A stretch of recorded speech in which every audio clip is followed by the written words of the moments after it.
Chilli potato. आकाश बेटा जल्दी से रेडी हो जाओ, आज रिंकू की बर्थडे पार्टी में जाना है ना। मुझे नहीं जाना वहाँ पर, सब लोग पनीर की सब्जी और पूरी खिलाते हैं जो मुझे बिल्कुल पसंद नहीं, इसलिए मुझे जाना ही नहीं है। अरे पनीर पूरी तो हर बच्चे को पसंद होती है, तुम्हें पसंद क्यों नहीं है? बाकी बच्चों के साथ खाओगे ना तो तुम्हें बहुत मजा आएगा। क्या जबरदस्ती है मम्मा, मैंने बोला ना मुझे नहीं खानी पनीर पूरी। पनीर पूरी जैसी चीज मैं घर में नहीं खाता और वहां जाकर अंकल आंटी जबरदस्ती खिला देते हैं। अच्छा ठीक है, मत खाना, केक खाकर ही लौट आना बस। लेकिन जाओ तो सही, कोई इनवाइट करता है तो वहां पर जाना पड़ता है, ऐसा नहीं बोलते। आकाश बर्थडे पार्टी में पहुंच जाता है और जैसा उसने सोचा था बिल्कुल वैसा ही होता है। केक कटिंग के बाद सब बच्चों को खाना सर्व होता है और खाने में हमेशा की तरह पनीर की सब्जी और पूड़ियाँ ही थी, जिसे देखकर आकाश का मूड ऑफ हो गया। अरे बेटा खाओ ना, तुम तो कुछ खा नहीं रहे। नहीं आंटी, मुझे पनीर की सब्जी बिल्कुल भी पसंद नहीं है, मैं नहीं खाऊंगा। अरे बेटा थोड़ा सा खा लो, देखो सारे बच्चे खा रहे हैं ना, तुम भी खाओगे तो तुम्हें अच्छा लगेगा। मैंने बोला ना मुझे नहीं खाना, मैं पनीर की सब्जी नहीं खाता। अरे बड़े अजीब हो तुम, ऐसा तो मैंने कोई बच्चा नहीं देखा आज तक जिसे पनीर पसंद ना हो। पनीर में तो सब बच्चों की जान बसती है। लेकिन आंटी मुझे पनीर पसंद नहीं है, मैं घर पर भी कभी नहीं खाता। सारे बच्चे उंगलियां चाट चाट कर खाना खा रहे थे और आकाश वहां बैठा हुआ सबको खाते देख रहा था। अरे आकाश, तूने तो अपना गिफ्ट अभी तक दिया ही नहीं। बर्थडे में आते हैं तो गिफ्ट देकर जाते हैं ना, अब अपना गिफ्ट बर्थडे बॉय को दे दे, फिर उसके बाद हम लोग अपने अपने घर चलते हैं। नहीं, मैं ये गिफ्ट नहीं दूंगा, मेरे पापा लेकर आए, मैं गिफ्ट नहीं देने वाला। अरे तो अंकल जी ये गिफ्ट मेरे लिए खरीद कर लाए थे, आज मेरा बर्थडे है ना, ये गिफ्ट मुझे दे दो। बर्थडे में लाया हुआ गिफ्ट अपने घर वापस लेकर थोड़े ना जाते हैं। रिंकू आकाश से गिफ्ट लेने की कोशिश करने लगता है, जिसे देखकर आकाश जोर जोर से रोने लगता है। रिंकू बेटा रहने दो, अरे वो छोटा बच्चा है, इस तरह से चिंता नहीं। हाँ कोई बात नहीं बेटा, तुम अपना गिफ्ट वापस ले जाओ, रो नहीं। अच्छा रुको, मैं टिंकू से कहकर तुम्हें तुम्हारे घर वापस छुड़वा देती हूँ। कुछ देर बाद टिंकू आकाश को लेकर उसके घर पहुंच गया। अरे बेटा ये क्या, तुम गिफ्ट देकर नहीं आए, वापस क्यों ले आए? किसी के बर्थडे में जाते हैं तो गिफ्ट देकर आते हैं ना।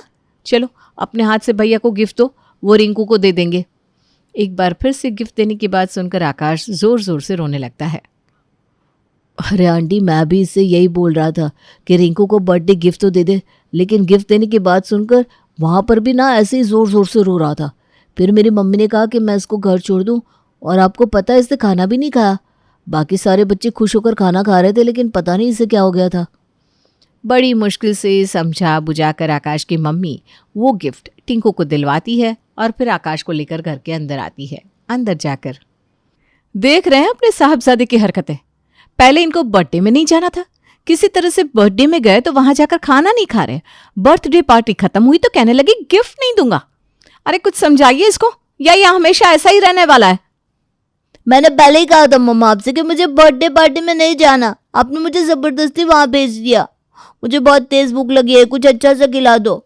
आप मेरे लिए मैगी बना दो, मुझे मैगी खाने का मन है। कुछ ही दिनों के पहले आकाश अपनी फैमिली के साथ एक छोटे से कस्बे से नोएडा में शिफ्ट हुआ था। नोएडा आने से पहले आकाश के पापा की पोस्टिंग एक छोटे से कस्बे में थी, जहां पर बच्चों की बर्थडे पार्टी में अक्सर पनीर की सब्जी, पूरी और खीर खिलाई जाती थी। लेकिन आकाश तो जैसे पनीर की सब्जी और पूरी के नाम से ही चिढ़ जाया करता था। नोएडा आने के कुछ ही दिनों के बाद पड़ोस में रहने वाली फैमिली 6 साल के आकाश को अपनी बेटी की बर्थडे पार्टी में इनवाइट करती है। आकाश बेटा, मैंने ड्रेस निकाल कर रख दिया है, जल्दी से पहन लो, फिर आप पार्टी के लिए लेट हो जाओगे ना। अरे मम्मा, आपको पता है ना मुझे बर्थडे पार्टी में जाना पसंद नहीं है, पर क्यों आप जबरदस्ती करते हो मेरे साथ? अरे बेटा, हम लोग नई जगह जाकर शिफ्ट हुए हैं, अब पहली बार किसी ने अपने घर बुलाया है। तुम नहीं जाओगे तो नए फ्रेंड्स कैसे बनेंगे तुम्हारे? ठीक है, तुम कुछ खाना मत, बस दोस्त बना के चले आना। और सुनो, इस बार गिफ्ट देकर आना, वहां जाकर रोना धोना मत मचाना, ये कोई अच्छी बात नहीं होती। अब तुम बड़े हो रहे हो ना, थोड़ी अच्छी बातें भी सीख लो। अरे बहू, तू तो जानती है अपने बेटे की हरकतें, खुद क्यों नहीं चली जाती गिफ्ट लेकर, और अपने हाथ से ही गिफ्ट पिंकी के मम्मी पापा को दे देना। इसको गिफ्ट देकर भेजोगी तो ये फिर वही ड्रामा करके आएगा। ठीक है माँ जी, मैं ही गिफ्ट देकर आती हूँ। माँ की बार बार समझाने पर आकाश बर्थडे पार्टी में जाने के लिए तैयार हो जाता है। लेकिन ऐसा पहली बार था जो बर्थडे पार्टी से आने के बाद आकाश के चेहरे पर अलग ही चमक दिखाई दे रही थी। अरे भाई क्या बात है, आज तो तुम बर्थडे पार्टी से बड़े खुश होकर वापस आए। मुझे तो लगा था हर बार की तरह आज फिर घर आकर गिफ्ट देने की बात पर रोना धोना मचाओगे। मम्मा, वहाँ तो मेरी पसंद का खाना नहीं मिलता था, इसलिए मुझे गिफ्ट देते समय रोना आता था। लेकिन आज तो इतना टेस्टी टेस्टी खाना खाने को मिला है, क्या बताओ। मैंने खुशी खुशी गिफ्ट दे दिया और देखो आज मैं रोया भी नहीं। अच्छा जी, हमें भी तो पता चले ऐसा क्या खाने को मिल गया हमारे राजा बेटा को कि आज इनको रोना नहीं आ रहा बल्कि खुशी से चेहरे पर चमक आ गई। माँ, आपको पता है वहाँ पर ना बच्चों को खाने में पनीर पूरी की जगह चिली पोटैटो और पिज़्ज़ा मिला था। मम्मा, इतना टेस्टी टेस्टी खाना खाकर मेरा तो मूड फ्रेश हो गया। क्या कहा तूने? Chilli potato? ये क्या होता है भाई? हमने तो आज से पहले नाम नहीं सुना चिल्ली पोटैटो का। घर के खाने में थोड़ी सी मिर्च डल जाए तो तू तमाशा कर देता है। वहाँ जाकर चिल्ली पोटैटो कैसे खा लिया तूने? दादी, अब गलत समझ रही हो। चिल्ली पोटैटो का मतलब मिर्ची वाले आलू नहीं होता, ये एक डिश होती है। आप भी खाओगी ना तो उंगलियां चाटती रह जाओगी। मम्मी, मुझे ना आपसे मैगी वैगी कुछ नहीं खाना, आप मेरे लिए बस चिल्ली पोटैटो मंगवा दो। अरे अभी तो खाकर आए हो ना पार्टी से घर पर, फिर से चिल्ली पोटैटो चाहिए? चलो जल्दी से ब्रश करो और सो जाओ, सुबह स्कूल भी जाना है ना। प्रतिमा बड़ी खुश थी। आज पहली बार उसका बच्चा किसी बर्थडे पार्टी से मुस्कुराता हुआ घर लौटा है। लेकिन उसे नहीं पता था कि चिली पोटैटो नाम का ये तूफान उसके घर में बड़ी तबाही लेकर आने वाला है। अगले दिन, मम्मा, टिफिन के लिए क्या बनाया है? आलू का पराठा है बेटा। आलू के पराठे का नाम सुनकर आकाश जोर जोर से रोने लगता है। अरे भाई अब क्या हो गया? क्यों सुबह सुबह रोना धोना मचा रहे हो? मम्मा, मुझे बस चिली पोटैटो खाना है, मुझे कुछ नहीं पता। आपने कहा था कि आज मैं बर्थडे पार्टी से खाकर आया हूँ, इसलिए आप कल मेरे लिए चिली पोटैटो बनाओगी। अरे बाबा, तो सुबह सुबह 6 बजे थोड़ी ना चिली पोटैटो बन जाएगा। ठीक है, शाम को पापा से कहकर मंगवा देंगे। अभी तो जो बनाया है वही टिफिन लेकर जाओ। बड़ी मुश्किल से प्रतिमा समझा बुझाकर आकाश को टिफिन देकर स्कूल भेज देती है। लेकिन आकाश ने भी कसम खा ली थी कि वो चिली पोटैटो भूलने का नाम ही नहीं ले रहा था। वो घर जाकर एक बार फिर से चिली पोटैटो का नाम लेकर रोने लगता है। अरे चिली पोटैटो में ऐसा क्या खा लिया तुमने जो इसका नाम भूलने को तैयार नहीं हो? ठीक है, शाम को तुम्हारे पापा से कहकर मंगवाती हूँ। हम भी तो देखे भाई आखिर ऐसा क्या है इस चिली पोटैटो में जिसे खाकर हमारा बेटा बिल्कुल दीवाना हो गया है। शाम के समय प्रतिमा अपने पति से कहकर आकाश के लिए चिली पोटैटो मंगवा देती है। अरे प्रतिमा, हमें भी तो चखाओ, हम भी तो देखे तुम्हारा बेटा जो हर सब्जी को देखकर मुंह बनाता है। इस चिली पोटैटो में ऐसा क्या मिल गया इसको जो बावला हुआ जा रहा है? जी माँ जी, ला रही हूँ मैं, सबके लिए ही मंगवाया था। सब लोग थोड़ा थोड़ा टेस्ट कर लो। सही बताऊँ तो मैं भी ना आज पहली बार खा रही हूँ। मैंने खुद आज से पहले कभी नहीं खाया ये चिली पोटैटो। खाने के बाद, बहू, है तो बहुत बढ़िया चीज़ भाई, मेरा तो मन ही नहीं भरा। मंगवाया ही था तो थोड़ा ज़्यादा मंगवा लेती। ये तो ऐसा लग रहा है कि बस दाढ़ में ही अटक गया। माँ जी, आपको पता है कितना ऑयली था वो, और वैसे भी बाज़ार में मिलने वाले चीनी खाने में ना ढेर सारा तेल और अजीनोमोटो होता है जो हेल्थ के लिए बिल्कुल भी अच्छा नहीं है। आपको और आकाश को तो खास तौर पर इस तरह का खाना नहीं खाना चाहिए। ये टेस्ट बढ़ाने के लिए डाला जाने वाला अजीनोमोटो बच्चे और बुजुर्ग दोनों की सेहत के लिए बहुत ही खतरनाक है। और देख रही हूँ मैं, आप और आकाश दोनों ही चिली पोटैटो को देखकर कुछ ज़्यादा ही लार टपका रहे हो। अरे नहीं नहीं बहू, ऐसा कुछ नहीं है। वो तो मैं ऐसे ही कह रही थी कि पहली बार मंगवाया है तो थोड़ा ज़्यादा ही मंगवा लेती। तो ठीक ही कह रही है, तेल तो था भी उसमें। ठीक है, आज तो ले आई, अब से मत लाना। 2 दिन बाद, ये क्या चखा दिया आकाश ने, मुझसे भी अपनी ज़ुबान पर काबू नहीं हो रहा। क्या करूँ, बहुत मन हो रहा है खाने का। ऐसा करती हूँ, तुषार से कहकर चिली पोटैटो मंगवा लेती हूँ। बहू से कहूँगी तो वो मुझे 10 बातें सुना देंगी। तुषार बेटा, ऑफिस से आते हुए वो जो उस दिन लाए थे ना, वैसे ही बढ़िया से चिली पोटैटो लेते आना। वो आकाश ना बहुत रो रहा था सुबह से, खा लेगा तो खुश हो जाएगा। क्या माँ, आपको बोला ना चिली पोटैटो बच्चों को रोज नहीं खिलाना है। रोता है तो रोने दो। अरे बेटा, सच बोलूँ तो आकाश ने मुझे चिली पोटैटो खाने का मन कर रहा है, ला देना बेटा। और सुन, बहू को मत बोलना हाँ। माँ की बात सुनकर तुषार शाम को चिली पोटैटो लाकर माँ को दे देता है। तुषार की माँ छिपकर चिली पोटैटो खा रही थी, तभी आकाश वहां आ जाता है। अरे दादी, आप यहाँ छिप छिप कर क्या खा रही हो? अरे चुप कर तू, शोर करेगा ना तो तुझे नहीं मिलेगा। दादी, आप चिली पोटैटो खा रही हो और मम्मी मुझसे बोल रही है कि ये जंक फूड है। मम्मा! अरे चुप करना तू, ये ले तू भी खा ले, लेकिन शोर नहीं करना हाँ। दादी से चिली पोटैटो लेकर आकाश भी मज़े से खा लेता है और दादी और पोता एक दूसरे से वादा करते हैं कि ये सीक्रेट उनके बीच ही रहेगा। अब तो जैसे दोनों दादी पोता की सेटिंग बैठ गई थी। आकाश की दादी अपने बेटे तुषार को ब्लैकमेल करके हर दूसरे दिन बाहर से चिली पोटैटो मंगाती और फिर दोनों दादी पोता छुपकर पार्टी करते। कुछ दिन बाद, क्या बात है, कुछ दिन पहले तक तो ये आकाश रोज चिली पोटैटो खाने के लिए शोर मचाता था, लेकिन देख रही हूँ एक सप्ताह से घर में बड़ी शांति फैली हुई है। इतनी आसानी से मान जाने वाला बच्चा नहीं है ये। देखना तो पड़ेगा कि आखिर माजरा क्या है। प्रतिमा अब आकाश के ऊपर नजरें बनाए हुई थी। अगले दिन शाम के समय, अरे भाई प्रतिमा, एक कप चाय पिला दो। जी लाई अभी। तुषार ने जब देखा कि पत्नी रसोई में चाय बनाने में व्यस्त हो गई है तो उसने बैग से चिली पोटैटो का पैकेट निकाला और माँ को थमा दिया। दादी ने भी इशारे से आकाश को बुलाया और दोनों दबे पांव दादी के कमरे की ओर चले जाते हैं। कमरे के अंदर बैठकर दोनों अभी खाना शुरू ही करते हैं कि प्रतिमा वहां पहुंच जाती है। माँ जी, क्या चल रहा है ये सब?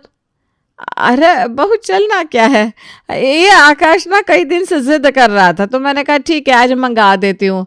भाई बच्चा ही तो है। क्या दादी, आप मुझे क्यों फंसा रही हो? मैंने आपसे कुछ नहीं कहा था। मैं तो अभी बाहर से खेल कर आया हूँ। इन्होंने खुद मुझे खाने के लिए कमरे में बुलाया था। अरे चुप कर नालायक कहीं का, सारा मूड खराब करके रख दिया। हाँ देख बहू, मैंने मंगवाया है अपने बेटे से। अब मुझे कुछ खाने का मन होगा तो मैं खा भी नहीं सकती क्या? खाने से पहले तुझसे परमिशन लेनी पड़ेगी क्या? लगता है ये लोग ऐसे सुधरने वालों में से नहीं है, इनको दूसरे तरीके से सुधारना पड़ेगा। अरे माँ जी, आप भी ना पता नहीं क्यों छोटी सी बात के लिए इतने परेशान हो जाते हैं। अरे आप लोगों को चिली पोटैटो खाना है ना तो मैं बना दूंगी।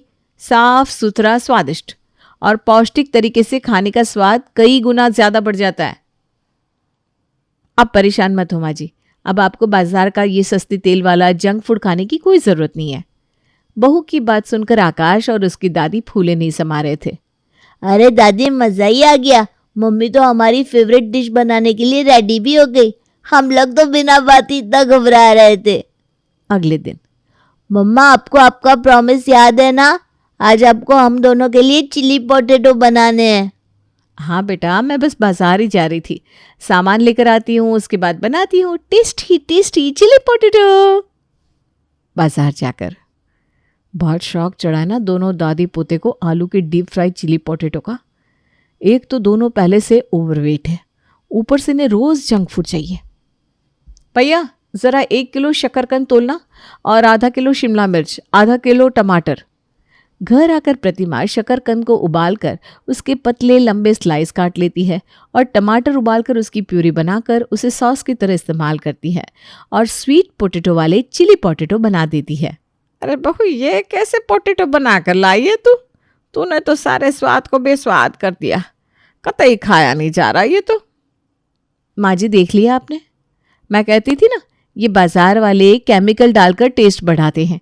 घर का बना टेस्टी सादा चिली पोटैटो आप लोगों के मन को भा ही नहीं रहा। अरे 2-4 दिन खाकर तो देखिए, अपने आप स्वाद जुबान पर चढ़ जाएगा तो अच्छा लगने लगेगा। 3 दिन बाद, मम्मा, आपने शाम के स्नैक्स के लिए क्या बनाया है? अरे बेटा, शाम के स्नैक्स के लिए मैंने आपका फेवरेट चिली पोटैटो बनाया है, खाएगा ना मेरा राजा बेटा? हाँ मम्मा, क्यों नहीं खाऊंगा, जल्दी से ले आओ। आपको पता है ना मुझे चिली पोटैटो कितना पसंद है। बस एक बात बताओ, पहले तो मैं चिली पोटैटो का नाम लेता था तो आप गुस्सा हो जाती थी, 2 दिन तक आपके आगे पीछे घूमने के बाद आप इतना सा खाने को देती थी, अब तो मेरे कहे बिना ही रोज बना कर देती हो। क्या बात है? अरे बेटा और क्या बात होगी, बात बस इतनी सी है कि मुझे ऐसा लगा कि जब मेरे बेटे को और मेरी सासू माँ को चिली पोटैटो इतना ही पसंद है तो उन्हें रोकने से क्या फ़ायदा। मैंने इंटरनेट पर रेसिपी देखी और बस बनाने लगी तुम दोनों के लिए। तुम्हें क्या लगता है मम्मी को तुम्हें हर चीज़ के लिए मना करने में मज़ा आता है? मुझे तो पता ही था, मेरी मम्मा दुनिया की सबसे प्यारी मम्मा है। ठीक है मम्मा, अगर बन गया है तो प्लीज़ खाने के लिए दो ना। हाँ बेटा ये लो, और सुनो ये दादी को भी दे देना, बहुत पसंद है ना। आकाश खुशी खुशी चिली पोटैटो ले जाकर खाने लगता है, लेकिन आज भी उसे चिली पोटैटो का टेस्ट कुछ बदला बदला सा महसूस हो रहा था। मम्मा, आपकी हाथ की चिली पोटैटो में बिल्कुल भी टेस्ट नहीं आ रहा है। आप प्लीज़ मार्केट वाला चिली पोटैटो मंगवा दो ना। देखो बेटा, मार्केट वाला चिली पोटैटो तो मैं मंगवा दूंगी, लेकिन तुम्हें एक बात बताऊं, जब किसी भी चीज़ को रोज़ रोज़ खाओ ना तो उसका टेस्ट फिर मुंह से उतरने लगता है और फिर वो पहले की तरह हमें उतनी लाजवाब नहीं लगती। अब तुम ही बताओ, पहले तुम्हें आलू के पराठे कितने पसंद थे ना? हाँ मम्मा, आलू के पराठे तो मेरे सबसे फेवरेट थे। तो फिर अब जब मैं तुम्हें टिफिन में आलू का पराठा देती हूँ तो तुम्हें उतना ही मज़ा आता है जितना पहले आता था? नहीं मम्मा, आलू का पराठा खाकर बोर हो गया हूँ अब तो। आलू के पराठे में कोई टेस्ट ही नहीं आता। वही तो बात होती है बेटा, इसीलिए तो कहते हैं कुछ स्पेशल चीज़ों को ना स्पेशल ही रहने देना चाहिए। अगर हम उन्हें रोज़ रोज़ खाएंगे ना तो फिर उनका टेस्ट हमारे लिए एकदम नॉर्मल हो जाता है और उनका स्वाद पता ही नहीं चलता। लेकिन फिर भी अगर तुम्हें ऐसा लगता है ना कि मार्केट की चिली पोटैटो माँ के हाथ के बने चिली पोटैटो से ज़्यादा टेस्टी होंगे तो कल मैं तुम्हारे लिए मार्केट से मंगवा दूंगी। आप खुश? हाँ मम्मा, अब बहुत अच्छी हो, कभी किसी चीज़ के लिए मना नहीं करती, मेरी हर बात पर ओके कह देती हो। अगले दिन प्रतिमा बड़ी चालाकी से घर में चिली पोटैटो बनाकर रख लेती है और बेटे को दिखाने के लिए मार्केट से भी चिली पोटैटो ऑर्डर कर देती है। कुछ देर बाद स्विगी से चिली पोटैटो का ऑर्डर आ जाता है। आ गया हमारा ऑर्डर, चिली पोटैटो, ये। रुको रुको बेटा, मैं इसे प्लेट में निकाल कर लाती हूँ। ऐसे कैसे खाओगे डायरेक्ट पैकेट से? हाँ। प्रतिमा चिली पोटैटो का पैकेट ले जाती है और उसे किचन में ले जाकर छुपा देती है और अपने बनाए हुए चिली पोटैटो प्लेट में लगाकर ले आती है। ये लो खाओ और खाकर बताओ कैसे लगे तुम्हें मार्केट की चिली पोटैटो। माँ के हाथ के ज़्यादा अच्छे लगते हैं या मार्केट वाले? आकाश और उसकी दादी खुशी खुशी चिली पोटैटो खाना शुरू करते हैं, लेकिन इस बार भी टेस्ट उनको घर के बने चिली पोटैटो जैसा ही लगता है। आप एकदम ठीक कह रही थी मम्मा, इसमें तो बिल्कुल टेस्ट नहीं आ रहा। ऐसा लगता ही नहीं है कि ये मार्केट वाला चिली पोटैटो है। अब बताओ मम्मा सही कह रही थी या गलत आपसे? प्रॉमिस करो कि तुम कभी कभी चिली पोटैटो खाओगे और कभी कभी खाओगे ना तो उसका टेस्ट भी तुम्हें स्पेशल फील होगा, वरना रोज रोज खाने पर तो तुम्हें ऐसी ही बेस्वाद चिली पोटैटो खाने पड़ेंगे। मम्मी की बात सुनकर आकाश समझ जाता है कि कुछ स्पेशल चीज़ों को स्पेशल मौक़ों पर ही खाना चाहिए और इस तरह बड़ी चालाकी से प्रतिमा अपने बेटे को जंक फूड खाने से रोक भी लेती है और उसको एक अच्छी आदत भी सिखा देती है।